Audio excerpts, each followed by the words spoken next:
नमस्कार. मिशन लसीकरण या चर्चासत्रामध्ये आजच्या या चर्चासत्रामध्ये महाराष्ट्र राज्याचे आरोग्यमंत्री आदरणीय श्री राजेश टोपे साहेब हे आपल्या सर्वांच्या सोबत चर्चा करण्यासाठी आलेले आहेत.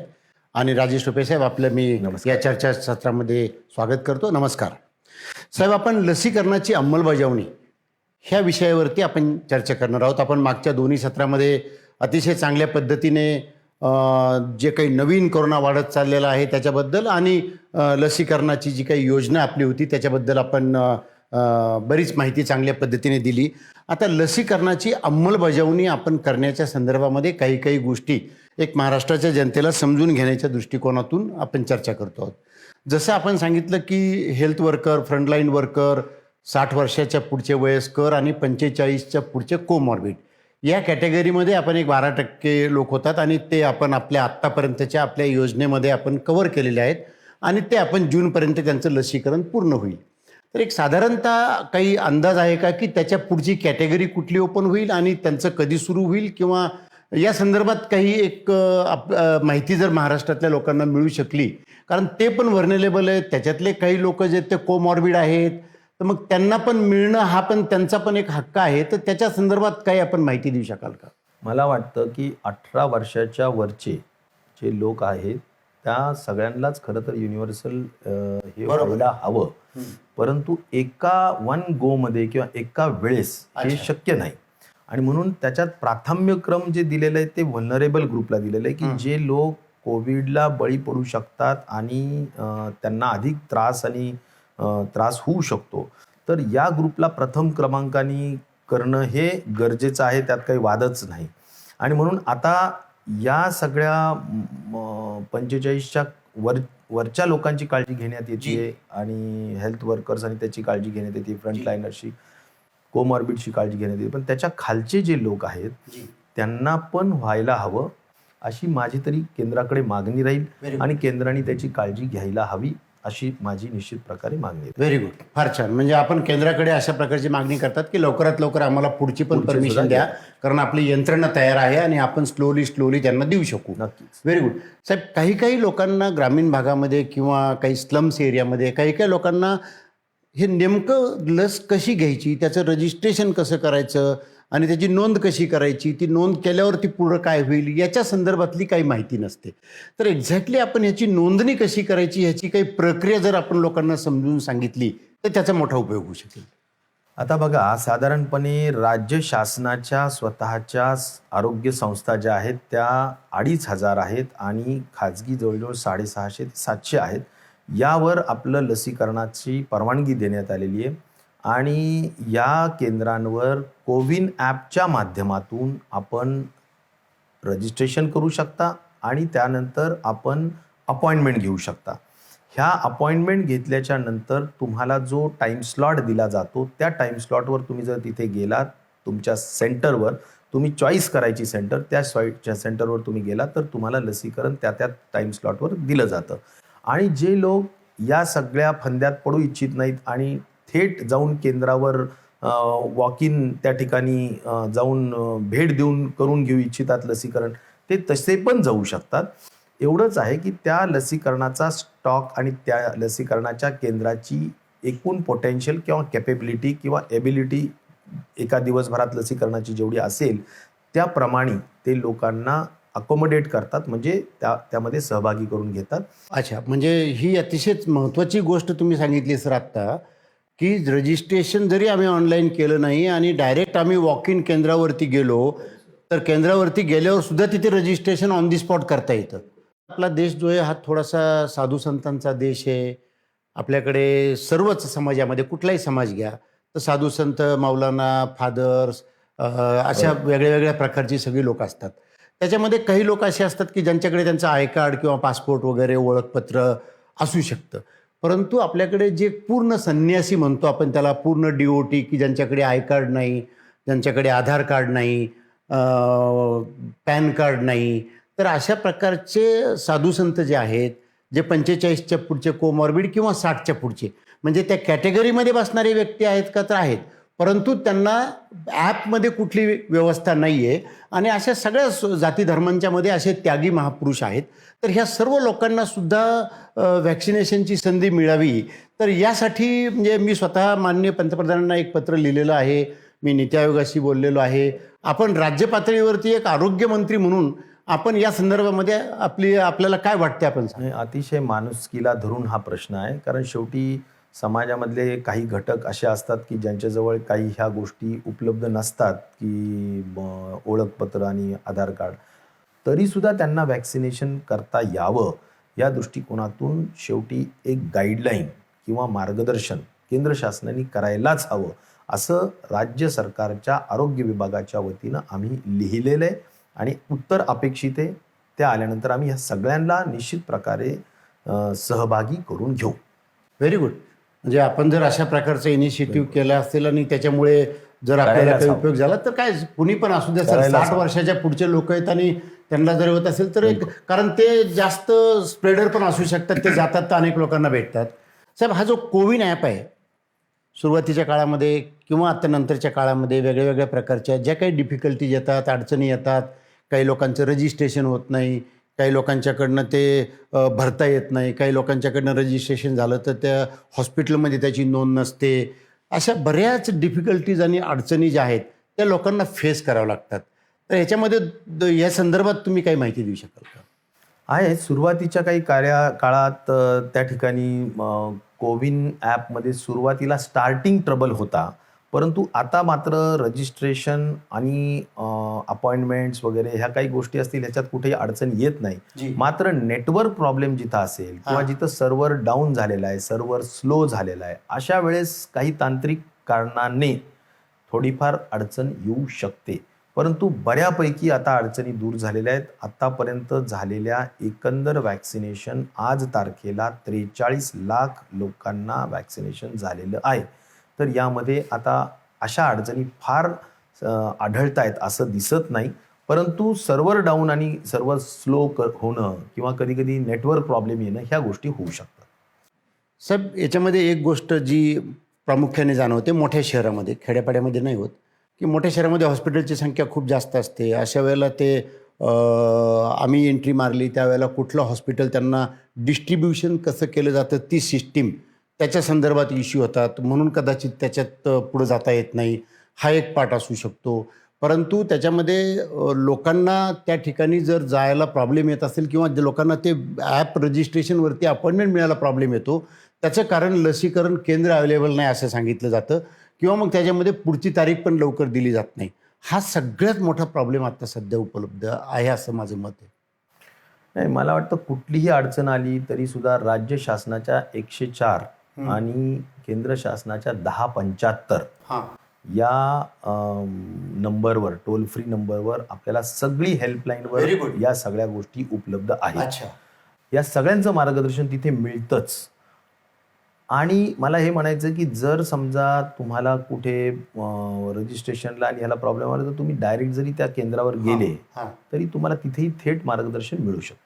साहेब, लसीकरणाला जाताना काही लोक म्हणतात की उपाशी जावं, काही लोक म्हणतात खाऊन जावं, काही लोक म्हणतात तुम्हाला एखादी गोळी घेत असाल तर ती घेऊ नका वगैरे, अशा बऱ्याच काही ना काही गोष्टी दिसून येतात लोकांच्या मनामध्ये. तर त्या संदर्भात आपण काय आहेत त्यांनी?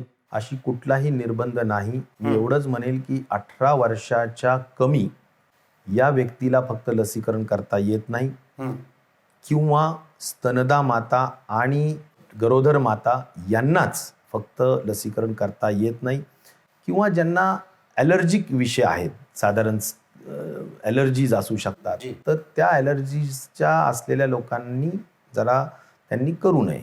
एवढंच फक्त जर सोडलं तर बाकी सगळ्यांनी वॅक्सिनेशन करायला अडचण नाही. केलीच पाहिजे. अत्यंत सुरक्षित आहे आणि अत्यंत चांगला परिणामकारक आहे.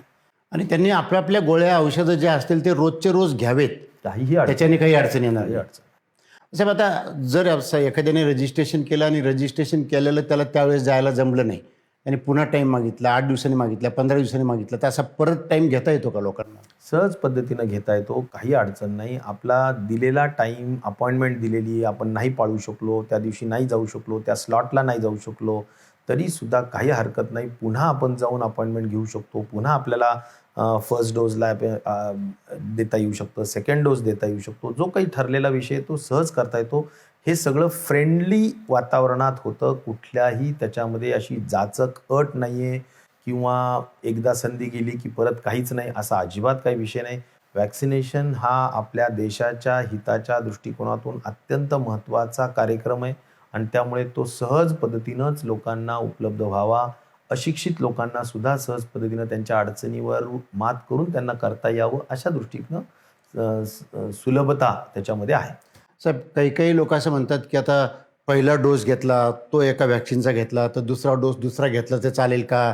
किंवा काही लोकांना असं वाटतं की आत्तापर्यंत जिथे मी पहिला डोस घेतला, समजा मी ससूनमध्ये घेतला तर ससूनमध्ये त्यावेळेला कोविशिल्ड होतं, आता तिथे कोवॅक्सिन आलेला असेल तर तो दुसरा डोस जो आहे तो परत दुसरा घेतला तर चालेल की काय चालेल, किंवा मला तशा प्रकारचं गाईडलाईन तिथे मिळू शकेल का, किंवा कुठलाही डोस दिला तर मी घ्यायचा का, या संदर्भातली थोडीशी माहिती लोकांना नाही आहे.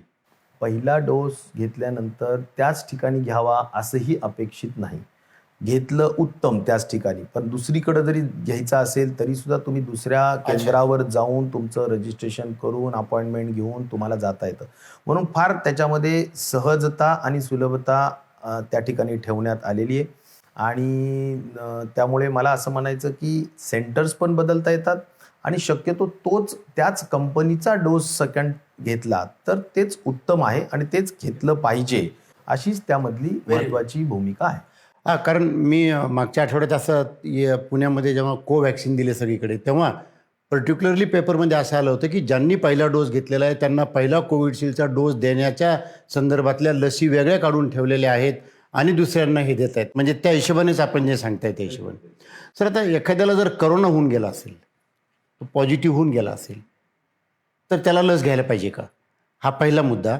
आणि दुसरा मुद्दा, घ्यायची असेल तर त्याने किती दिवसांनी घ्यायला पाहिजे? दोन्ही रास्त प्रश्न आहेत. एक तर कोरोना झालेल्या व्यक्तींना सुद्धा लस घ्यायलाच हवी, कारण लस घेणं म्हणजे एक 12 महिन्यासाठीची एक सुरक्षितता आणणं हा त्यातला भाग आहे आणि त्यामुळे कोरोना झाल्यानंतर सुद्धा लस घ्यायला हवी आणि साधारण 14 दिवसानंतर आपण याच्यातून बरे झाल्यानंतर 14 दिवसानंतर तुम्ही लस घेण्यासाठी पात्र होऊ शकता आणि म्हणून 14 दिवसांनी लस घ्यावी. आता ही जी लस आहे, 14 दिवसांनी आपण करोना झाल्यानंतर लस घेतो, तर लस घेतल्यानंतर पहिली लस घेतली आणि दुसरी लस घेतली तर अँटीबॉडीज ज्या आपल्या बॉडीमध्ये क्रिएट होतात, तर त्या अँटीबॉडीज ज्या क्रिएट होतात तर त्याच्यामध्ये काही अँटीबॉडीचं प्रमाण सगळ्यांना सारखं असू शकतं की वेगळं वेगळं असू शकतं? नाही, अँटीबॉडीजच्या संदर्भाने प्रत्येकाच्या प्रकृतीप्रमाणे अँटीबॉडीज तयार होत असतात आणि त्यामुळे अँटीबॉडीज एक आहे की लसीकरणानंतर अँटीबॉडीज नक्कीच होतातच, परंतु त्या किती कुणात होतील हे प्रत्येकाच्या प्रकृतीप्रमाणे ठरेल. आणि पहिला डोस घेतल्यावर पण अँटीबॉडी क्रिएट होतात? शक्यतो दुसऱ्या डोसच्या नंतर 15 दिवसानंतर. म्हणजे याचा अर्थ असा आहे की पहिला डोस घेतल्यानंतर 28 दिवसांनी किंवा 1 महिन्यानी 4 आठवड्यांनी आपण दुसरा डोस घ्यावा आणि दुसरा डोस घेतल्यानंतर आपल्या अँटीबॉडीज होण्यासाठी आणखीन 15 दिवस लागतात. त्यानंतर अँटीबॉडीज तयार होतात, असं एक त्या ठिकाणचं प्रमाण आहे. आता काही काही ठिकाणी वर्तमानपत्रामध्ये अशा बातम्या येत आहेत की दुसरी लस घेतल्यावर सुद्धा लोकांना करोना पॉझिटिव्ह झाल्याचे चिन्ह काही काही समोर दिसत आहेत. तर अशा प्रकारच्या संदर्भामध्ये आपण काय सांगू शकाल?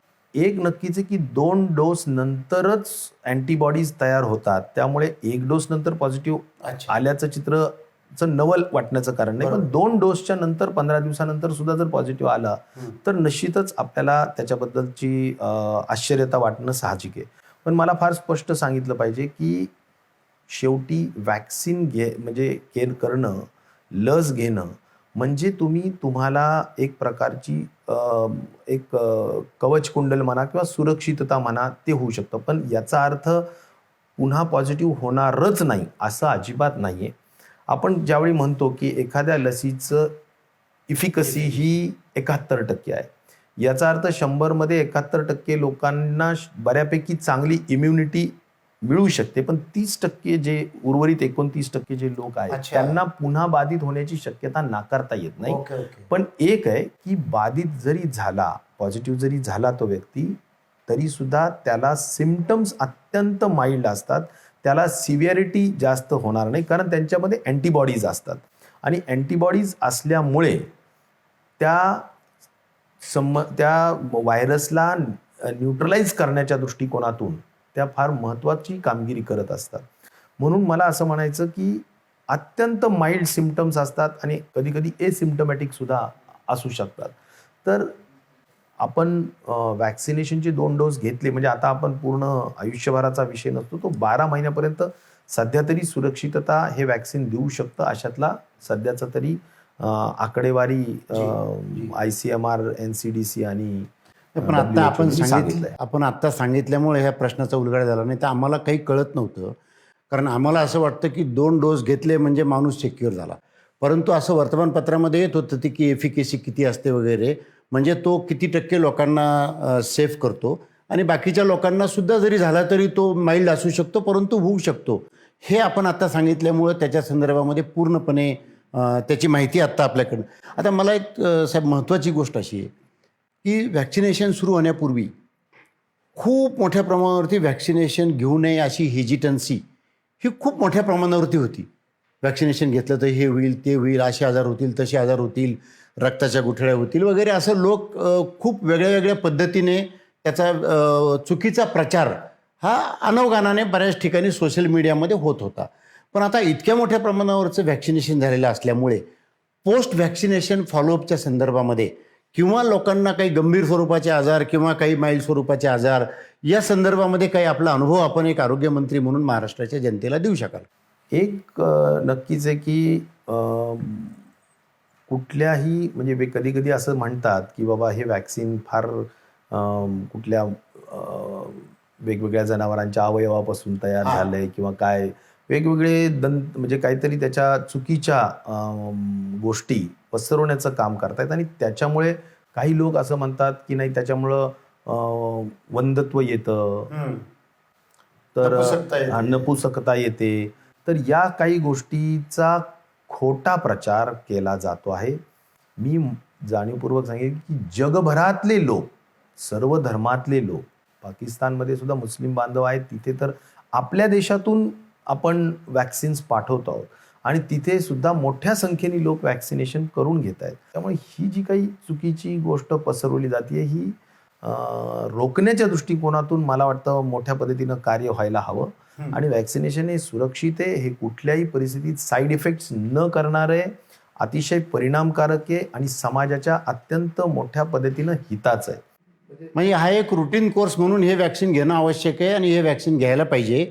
ह्याच्याने कुठलाही जास्त काही गंभीर हे जे साईड इफेक्टचा जो मिथ आहे त्याच्यासाठी म्हणून आम्ही काय केलं साहेब की पुणे, नवी मुंबई, ठाणे, पिंपरी चिंचवड आणि मुंबई कॉर्पोरेशन इथल्या व्हॅक्सिनेशन केलेल्या लोकांच्यासाठी आम्ही आमच्याकडे स्टेप 1 नावाची कंपनी आहे, त्यांची एक टेक्नॉलॉजी आहे की ते टेलिफोनद्वारे आम्ही त्यांची पूर्णपणे आर्टिफिशियल इंटेलिजन्स वापरून त्यांची चौकशी केली जाते आणि त्याचा डॅशबोर्ड येतो. त्याचा आपण पायलट केला साहेब. आत्ता आम्ही पुण्यामध्ये पायलट केला आणि मुंबईमध्ये सुद्धा आता पायलट सुरू आहे आणि अतिशय चांगल्या पद्धतीने त्याचा रिपोर्ट येतो आहे आणि त्याच्यामध्ये एकदम सौम्य प्रकारचा ताप येणं किंवा जिथं इंजेक्शन दिलं तिथं दुखणं ह्याच्या पलीकडं कुठल्याही प्रकारचे आजार असे त्या पायलट प्रोजेक्टमधून दिसत नाहीत. आणि आता आम्ही तो मोठ्या प्रमाणावरती वाढवतोय कारण लोकांच्या मनामधली ही भीती निघून जाणं अत्यंत जरुरी असं मला वाटतं.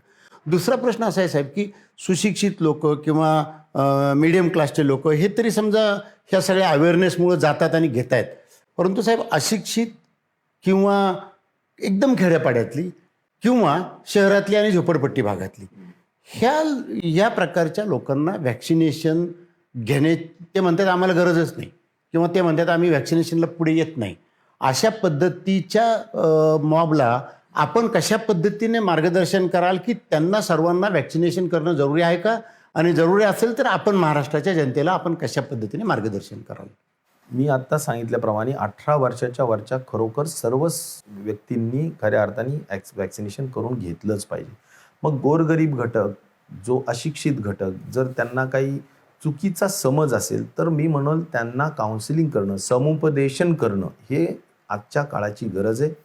आणि म्हणून काही धर्मांमध्ये सुद्धा काही अपप्रचार केल्यामुळे काही वॅक्सिनेशनच्या बद्दलचा विरोध होत असेल तर तिथंही समुपदेशन करण्याची गरज आहे. आणि म्हणून NGOजनी, वेगवेगळ्या धर्मगुरूंनी, शासनाने या सगळ्या संदर्भात IEC म्हणजे इन्फॉर्मेशन एज्युकेशन कम्युनिकेशनच्या माध्यमातून लोकांना पूर्ण समजावून सांगणं ही अत्यंत महत्त्वाचा विषय आजच्या दृष्टिकोनातून झालेला आहे. आणि तो शासनाच्या वतीनं आम्ही निश्चित प्रकारे करणार आहोत. आम्ही हे तपासणार आहोत की कुठल्याही परिस्थितीत समाजाच्या सर्व घटकांनी आणि व्हल्नरेबल ग्रुपनी खास करून की जो ग्रुप जास्त गंभीरपणे आजारी होऊ शकतो जर कोरोनाबाधित झाला तर त्यांना सुरक्षित करणं मला वाटतं जास्त गरजेचं आहे. त्यामुळे त्या बाबतीत आपल्याला खूप कष्ट घ्यावे लागतील आणि स्वास्थ्य विभाग, आरोग्य विभाग निश्चित प्रकारे या बाबतीतलं काम अत्यंत मुळाशी जाऊन ग्रासरूटला जाऊन करायला तयार आहे. साहेब, याच्यामध्ये जसं आत्ता आपण सांगितलं तसं आम्ही एक पायलट प्रोजेक्ट सुरू केलेला आहे. धारावीमध्ये मी आत्ता मागच्या आठवड्यामध्ये गेलो होतो. मागच्या वेळेस आपण धारावीमध्ये काम आपलं सरकारबरोबर केलेलं आहे. तर धारावीमध्ये मी गेलो होतो तर लोकांची आम्हाला हेजिटन्सी लक्षात आली. मग ती हेजिटन्सी ती कशी काढायची म्हणून आम्ही एक प्रयोग केला. जस्ट एक 2 मिनिटात आपल्याला ते प्रयोगाची कल्पना देतो. मी धारावीमधल्या आमच्या लोकांना, कार्यकर्त्यांना, आमच्या तिथं जैन समाजाचे 200 सराफी दुकानं आहेत, काही किराणा दुकानं आहेत, भुसार दुकानं आहेत, हार्डवेअरचे दुकानं आहेत, असे 800 लोक आमच्या आतमध्ये, 800 दुकानं आतमध्ये आहेत. मी त्या लोकांची मीटिंग घेतली सगळ्यांची आणि मी त्यांना एक गोष्ट सांगितली की मी आतमध्ये लसीकरण करावं म्हणून असे बूथ क्रिएट केले.